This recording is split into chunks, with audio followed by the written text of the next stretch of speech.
Pint after Liverpool have beaten Bournemouth 3-1 at home. We're in Dodds, in Anfield. As ever, it's the business to be here, a pleasure to be here. It's Phil Blundell on one side, it's Neil Docking on the other. We'll get on to the red card, and we'll get on to the early concession of the goal.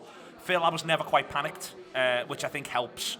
I was never quite panicked all the way through. I felt that they were going to create chances. They've got such an array of attack and talent, and they created chances because they've got such an array of attack and talent. In a way, it's almost like cheating, you know what I mean? Like, the manager's got really, really good players, and guess what? Really, really good players create opportunities for you. Yeah, and the one element, I suppose, of going down 1-0 down after 3 minutes is, A, you probably thought you were going to score 2 goals anyway, but B, you also know what your problem is and what you've got to do, and you're able to get a bit more on the front foot. I thought that was...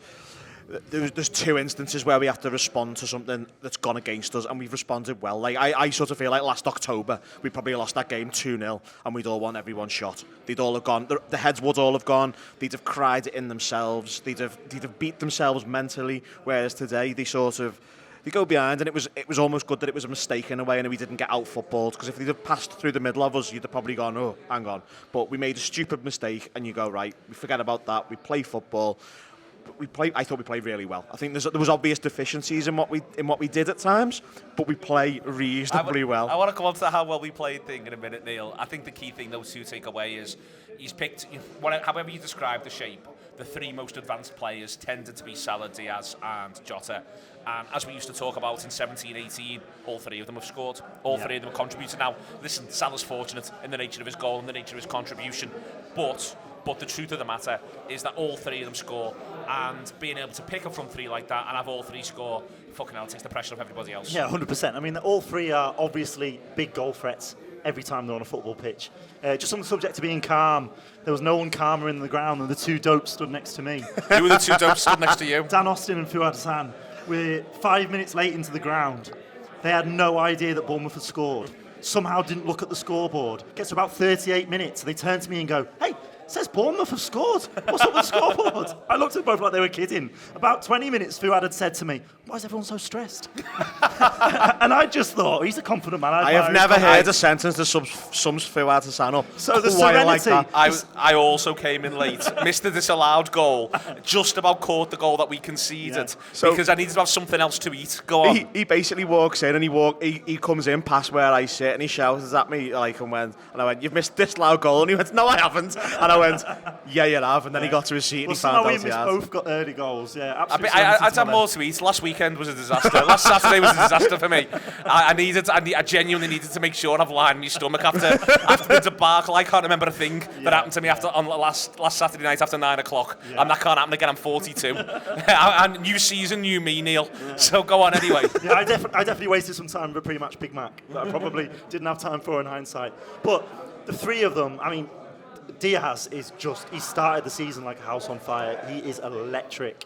I know it goes without saying, but he's... No, it doesn't. I think it's important to say because he's electric, and he's electric in the direction of the goal. Yeah. And I'm loving every minute of it. Where he scores the goals as well. He's between the posts for both goals. I was just going to say, it's the runs he's making. You can already see, like, dare I say it, more Mane-esque movement from him.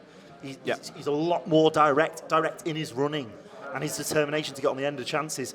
But the skill to flick that up in the air and then finish it. Yeah. It's one where, in live you think, bloody hell, that looked good. And then you watch the replay on your phone at half time and you think, there's very few players in this league that would have thought to do that and pulled it off. He's sensational. Jota, I think he grew into the game. I think he has some second half. I think he's really incredible second half. Really is, I thought he was Liverpool's best player second half. I He was tremendous. And he's always had that ability to throw in a scruffy 45 where he's sort of a bit out of sorts. And then the goal just galvanises him. He rises to the occasion. The threat we present is brilliant, and no more so than when we lose a man and then score straight after. Because the game could have been very, very different if it were not for that 3rd goal. That was the 3rd goal was so important, I thought, Phil, and I thought they upped it in a really pragmatic way. I think, again, I often say there's pragmatism. Sometimes people think it's being defensive, it's falling into a shell. I think they realised they had 5 minutes where they could ride the crowd, ride everything, ride themselves, ride their own issues with it. Before Bournemouth worked it out, before the clever manager moved a thing or two, they did it really, really well. And Jota's so sharp for the goal. They made a lot of right decisions in that 5 minutes. And there was some of the stuff that drove me mad. Like when Van Dijk had that shot from the free kick on the halfway line, I wanted to kill him. Because I'm like, there's 20 minutes to go, we're 3-1 up. Stop making stupid decisions. But we got ourselves in the position by making good ones, and it was good to see. I thought the interesting thing about Jota is, I've got sort of... YouTube, press the button, become a member of the Anfield Wrap from the heart of the city of Liverpool. The best way to enjoy all your Liverpool-based videos, everything you need, every single day. It is the Anfield Wrap.